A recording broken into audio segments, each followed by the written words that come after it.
নমস্কার বন্ধুরা, আমি তনু। আপনারা দেখছেন তনুর রান্না পরিবেশন। শীতকালে কুল ছাড়া আর কিছুই ভাবা যায় না। শীতের মিঠে রোদে টক কুলের আচার খাওয়ার মজাই আলাদা। আজকে আমি জানাবো দোকানের মতো কুলের আচার আপনি বাড়িতেই কিভাবে বানিয়ে নিতে পারবেন। তাহলে চলুন শুরু করা যাক। সবার প্রথম আমি কুলের আচার বানানোর জন্য এখানে নিয়ে নিয়েছি 500 গ্রাম পাকা কুল। কুলগুলোকে 2 দিন রোদের মধ্যে দিয়ে শুকনো করে নিয়েছি। এবার কুলগুলোর একটা একটা করে বোটা ছাড়িয়ে নেব। এই কুলগুলো যত শাঁসযুক্ত হবে ততই খেতে ভালো লাগবে, তাই বাজার থেকে নেওয়ার সময় একটু শাঁসওয়ালা কুল নেওয়ার চেষ্টা করবেন। কুলের বোটাগুলো ছাড়ানো হয়ে গেলে এবার কুলটাকে জল দিয়ে ভালো করে 2 থেকে 3 বার ঘষে ঘষে ধুয়ে নেব। কুলের মধ্যে অনেক ধুলো বালি থেকে থাকে, তাই খুব ভালো করে ঘষে ঘষে জল পাল্টে পাল্টে 2-3 বার করে ধুয়ে নেবেন। ভালোভাবে পরিষ্কার করে ধুয়ে কুলগুলো গরম জলে ভিজিয়ে রাখতে হবে। তাই আমি একটা পাত্রের মধ্যে একটু জল গরম করে নিচ্ছি। এবার এই জলটা কুলের মধ্যে দিয়ে দেবো। কুলগুলোকে গরম জলের মধ্যে 1 ঘন্টা মতো ভিজিয়ে রাখতে হবে। এই গরম জলে ভিজিয়ে রাখলে রোদে দেওয়ার ফলে যে কুলগুলো একটু শুকনো শুকনো হয়ে যায় সেগুলো ফুলে উঠবে, আর কুলের মধ্যে যে জীবাণুগুলো থাকবে সেগুলো নষ্ট হয়ে যাবে গরম জলে দেওয়ার ফলে। এবার একটা সিক্রেট টিপস শেয়ার করছি আপনাদের সাথে।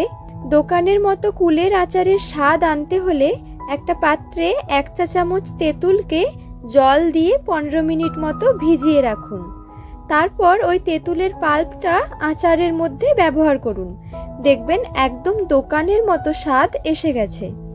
এবার চলুন আচারের জন্য একটি ভাজা মশলা তৈরি করে নেওয়া যাক। তার জন্য আমি দিয়ে দিলাম 2 চা চামচ পানমৌরি, 1 চা চামচ গোটা ধনে, আর 1 চা চামচ গোটা জিরা, আর 5 থেকে 6টা শুকনো লাল লঙ্কা। এবার সব কিছুকে 1 থেকে 2 মিনিট মতো মিডিয়াম ফ্লেমে একটু ড্রাই রোস্ট করে নেব। মশলাগুলো থেকে হালকা একটা গন্ধ আসলে গ্যাসের ফ্লেমটা বন্ধ করে নামিয়ে ঠান্ডা করে গুঁড়ো করে নেব। এই মশলাটাই কুলের আচারের স্বাদকে অনেকটা বাড়িয়ে তুলবে। চলুন এবার আচারটা বানিয়ে নেওয়া যাক। তার জন্য কড়াই দিয়ে দিচ্ছি 3 থেকে 4 চামচ মতো সর্ষের তেল। 2 থেকে 3টা শুকনো লঙ্কাকে ফাটিয়ে দিলাম, আর 1 চা চামচ 5 ফোড়ন দিয়ে দিলাম। এবার 5 ফোড়ন থেকে একটা সুন্দর গন্ধ আসলে এর মধ্যে দিয়ে দিচ্ছি গরম জলে ভিজিয়ে রাখা কুলগুলো। এবার দিয়ে খুব ভালো করে এই কুলগুলোকে ভেজে নিতে হবে। এই কুলগুলোকে ভাজতে আমার 5 মিনিট মতো সময় লেগেছে। কুলগুলোকে ততক্ষণ ভেজে নিতে হবে যতক্ষণ না কুলের মধ্যে থাকা জলটা পুরোপুরি বেরিয়ে যাচ্ছে।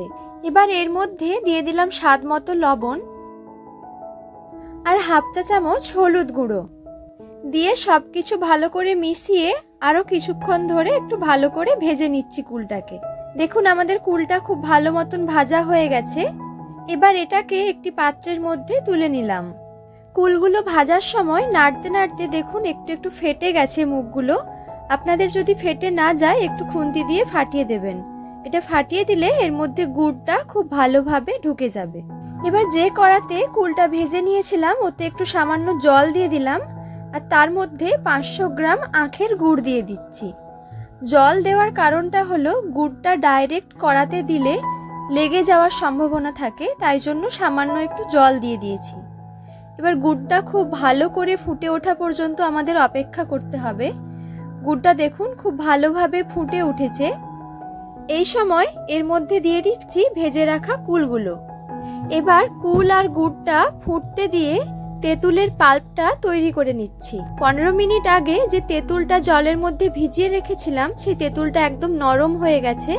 এবার তেঁতুলের খোসাগুলো তুলে ফেলে দিলাম, আর তেঁতুল গোলা জলটা গুড়ের মধ্যে দিয়ে দিলাম। এই তেঁতুলের পাল্পটা ব্যবহার করার ফলে এই কুলের আচারের স্বাদটা একদম দোকানের মতো আসবে।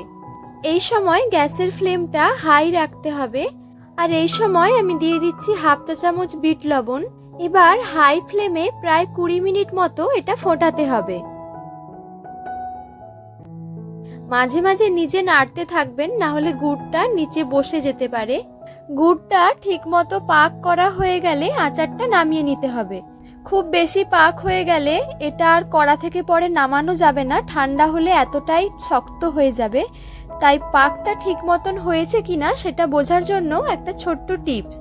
দেখুন, কড়াই যখন গুড়টা নাড়বেন তখন দেখবেন আস্তে আস্তে নাড়তে নাড়তে সুতোর মতন টানা হয়ে যাচ্ছে, ঠিক মাকড়সার জালের মতন একটা সরু সুতোর মতো তৈরি হচ্ছে। সেই সময় বুঝবেন পাকটা একদম ঠিক মতো হয়ে গেছে। এই অবস্থায় গ্যাসের ফ্লেমটা বন্ধ করে যে গুঁড়ো মশলাটা বানিয়ে রেখেছিলাম সেটা দিয়ে দিলাম। এবার এই গুঁড়ো মশলাটা খুব ভালো করে মিশিয়ে নিতে হবে। তৈরি হয়ে গেল আমাদের কুলের আচার। আচারটা ঠান্ডা করে কাচের বয়ানে ভরে রাখবেন আর মাঝে মাঝে একটু রোদে দেবেন, তাহলে আচারটা অনেক দিন পর্যন্ত ভালো থাকবে। প্রায় 1 বছর পর্যন্ত এইভাবে রাখলে ভালো থেকে যাবে। ভিডিওটি ভালো লাগলে অবশ্যই একটা লাইক করে দেবেন আর আপনাদের মতামতগুলো কমেন্টে জানাতে ভুলবেন না। আর আমার চ্যানেলটিকে সাবস্ক্রাইব করে দেবেন। বন্ধুরা, আমি তনু, আপনারা দেখছিলেন তনুর রান্না পরিবেশন। দেখা হচ্ছে আপনাদের সাথে আবারও একটা নতুন রেসিপি নিয়ে নেক্সট এপিসোডে। ভালো থাকবেন, সুস্থ থাকবেন।